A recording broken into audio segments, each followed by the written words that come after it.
Penumbra Black Plague is a first-person survival horror game developed by Frictional Games. Last week I published a video covering Penumbra Overture, the first game of this series. Before we move on to today's story, let's quickly recap what happened in the previous game. Our main protagonist in this story is Philip. In the previous game, he received a letter from his deceased father asking him to burn documents in a bank safety deposit box. The documents have information about an undisclosed location in Greenland, and Philip decides to go there to find out what happened to his father. In Greenland, Philip navigates through a dangerous, abandoned mine and befriends a man named Red. Red has been trapped in the mine for 3 decades and asks Philip to help kill him because he is unable to do so. Reluctantly, Philip incinerates Red, which then allows Philip to escape the mine. However, the mine's exit leads to an underground hallway with a human-like figure at the end. Philip approaches the figure, but he is attacked, and the screen fades to black. Our story today picks up shortly after these events. When we wake up, we are no longer in the mine. The door is locked, but we find an air duct which is screwed to the wall. In a nearby locker, we find a coin, and then we're able to press it into a vise, which then allows us to use it as a makeshift screwdriver to open the air duct. In the air duct, we can see into a nearby medical room, and there's a body on the table, but it doesn't quite look to be human. As we continue through the vents, it seems like someone else has escaped through the same path ahead of us, and they've left clues to help guide us. In the following room, there's a vending machine, and if you use your coin, you can buy a cold can of soda. The vent leads to a walk-in freezer, and the freezer has a thermostat on the wall. If you use the cold can of soda on the thermostat, it will temporarily stop the steam that's coming from the pipe in the vent, which will allow us to progress. In the following area, we find a body on the ground, and their name tag reads Chief Chemist Neil Oswald. Next to the body, we find a note which documents symptoms displayed by an infected member of the facility staff.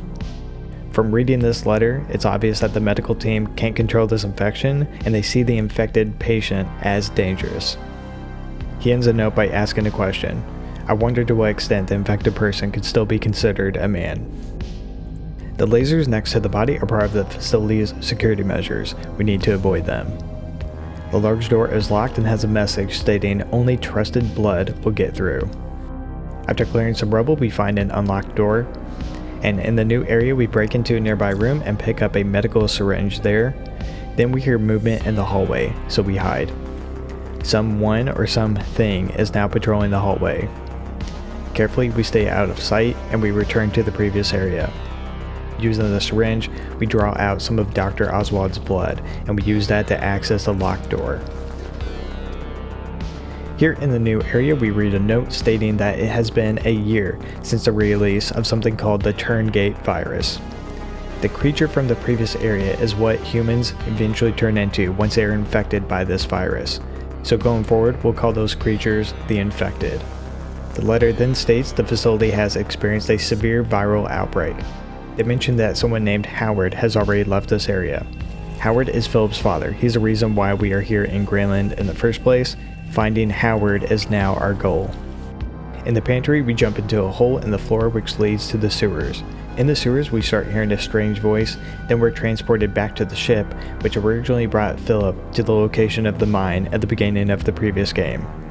On the wall is a picture of the room that we're currently standing in, and we need to reorganize some objects to match the picture on the wall. After doing so, the room turns into what I'm going to call the Otherworld version, and then we move around some more stuff as the room continuously changes. At this point, we go through several rooms solving puzzles while being in this Otherworld environment. After escaping this area and solving the final puzzle, we're transported back into the sewers again. Here we raise the water level, jump across a couple boxes, and exit the sewers through a manhole. We power on a nearby computer and accept a video call from a woman named Dr. Amabel Swanson. Going forward, we'll just call her Amabel. Hi, I'm Amabel Swanson. She tells us that Howard was working on a solution to the Turngate virus, and his last location was the library, which is nearby. A document on the computer states that out-of-body experiences are a symptom of the virus. This explains the otherworld ordeal that we just went through. We've also been hearing a strange voice ever since we went into the sewers. After exiting the room, the other voice that we've been hearing begins having a conversation with us. This other voice is the virus. We've been infected. If we must continue to share this brain space, I think I should have a name. Clarence. That's not a bad handle. Clarence is by far the worst aspect of this game. Any ideas, monkey? Clarence is cringy, he doesn't align with the tone of the game, and he ruins my immersion every time he talks. Enough already. My sides is splitting. There are so many directions the developers could have gone when creating a self-aware virus character, and for some brain-dead reason, they sentenced the player to endure a bad Tony Soprano impersonator. Sure. Whatever you say, lady. If Clarence was more in line with a character like Alexander from Amnesia Dark Descent, then I think it would be a much better fit. Pay attention, Daniel. It's important that you keep going straight and make sure not to stray. They could have had the virus torment us by using Red's voice, since they know Philip feels guilty for killing him in the previous game. Because Red tricked you. With justice now served cold, I hope that we can be good friends. A lot of his voice lines are meant to be comedic relief, but instead I'm only relieved when he actually stops talking. So, you're running around with a human body part in your backpack and I'm supposed to be the bad guy?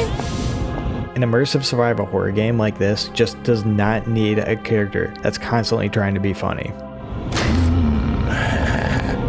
There's just something about a rusty saw that just makes me purr.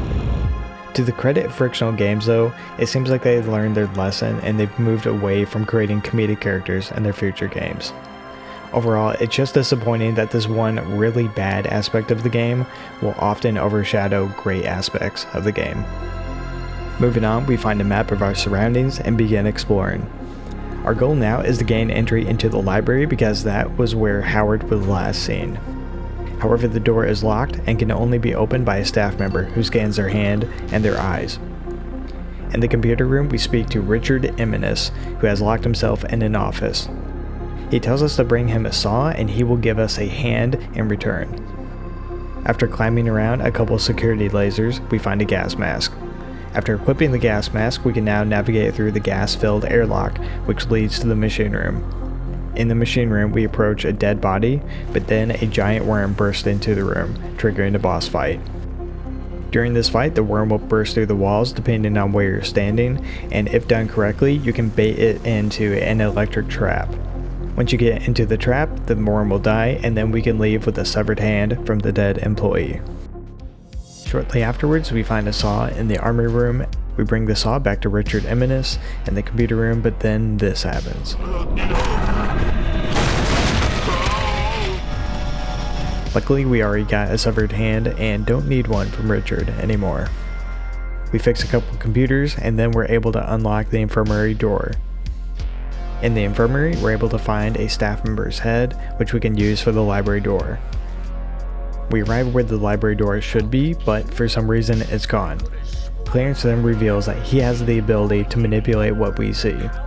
After a few seconds, he corrects our vision and we can now see the library door again, and then we gain access to the library.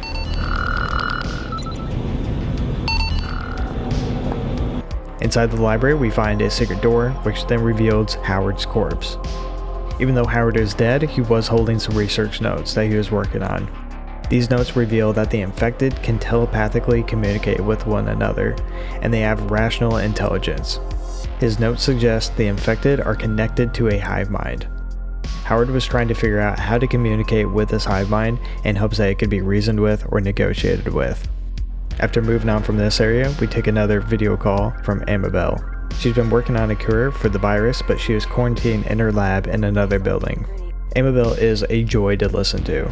Okay, good news. Oh yeah, I think I've got a cure. Especially after being subjugated to Clarence for the past hour or two. I'm supposed to be the bad guy? And if Clarence sounded anything like her, then I just prefer to stay infected. Well, I hope to see you soon. To get to the building where Amabel's at, we'll have to go outside and survive through the cold weather. The cold will slowly drain our health, so every 30 seconds to a minute, you have to stand next to a fire to regen your health. Overall, I really like this mechanic. After the Otherworld out-of-body experience and having this New York City cab driver virus in my head, I welcomed a more grounded game mechanic to interact with, like cold weather. Of course, Clarence is still talking and ruining the experience of surviving in a frozen wasteland. We wouldn't let him. We gain access to the new building and find a map of our surroundings. This building is easily my favorite part of the whole game. There's a ton to explore here. It's dimly lit, some areas are under construction while other areas have been badly damaged. There are also multiple infected patrolling the hallways. The puzzles are interesting, the story ramps up a lot here, and the scripted events that happen are great as well. We talk to Amabel and she is locked in the research room for protection. We need to find a keycard to unlock the door, then she'll be able to help us with the cure for the virus. Clarence is still vomiting out incredibly cringy dialogue and talking exactly when you don't want him to talk. What say we celebrate with some nice, relaxing cyanide, huh? He immediately chimes in after Amabel is done speaking, and I recoil in contempt. Christ! Go here, go there, fetch this, rub me a bath. Typical broad, atypical circumstances. It's like the developers asked themselves, how can we make this character as insufferable as possible? My question is, did no one at Frictional Games object to this character? Was there only one developer who overruled anyone else who objected to the direction of this character? My tolerance for Clarence at this point has been completely depleted. My disdain for him is unconditional. He's the Jar Jar Binks of survival horror, but he's worse.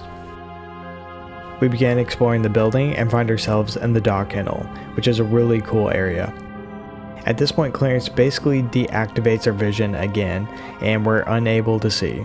Clarence just does this to mess with us and to prove that he can do whatever he wants. Shortly after though, he decides to return our vision.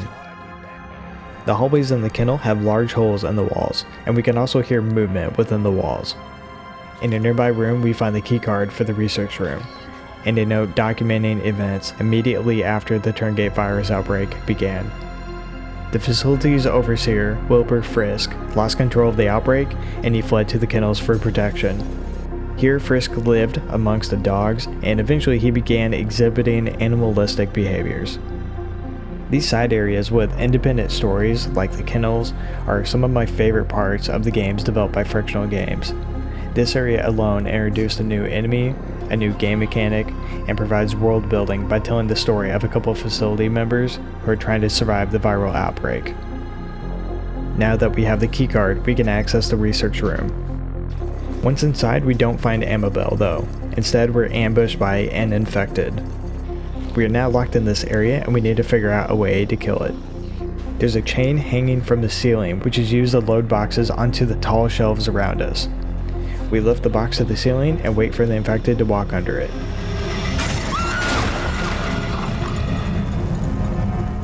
We expect to see a dead infected on the ground afterwards, but instead we see a dead facility staff member.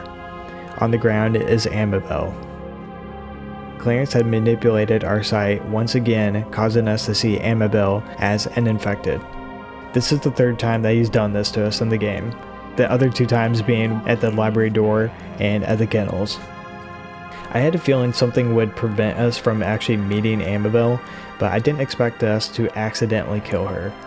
I really liked this twist, and it was probably the only interesting thing that Clarence did all game. We access Amabel's office, and on her computer we find the recipe for the virus vaccine. For the vaccine, there's one unique chemical that we need to find, and it's called Substance 65. We find out that it's kept in the chemical lab. In the lab, we need to navigate around a couple infected, and the security cameras, which will automatically lock the door if we're seen. We find the Substance 65, use the claw to retrieve it, then we make a quick escape out of the lab. At this point, Clarence is actively trying to stop us from completing the vaccine so he doesn't die, but we still manage to find the examination room. We gather the rest of the chemicals needed for the vaccine, pour them into this machine, and finally stick our hand in to receive the injection.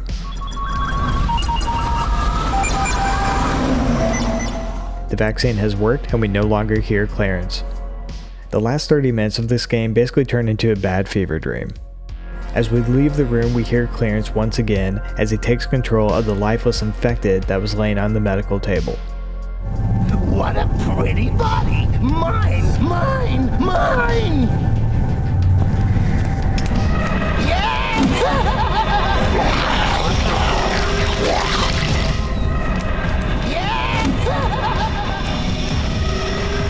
He chases us into the hallway where then he gets attacked by other infected.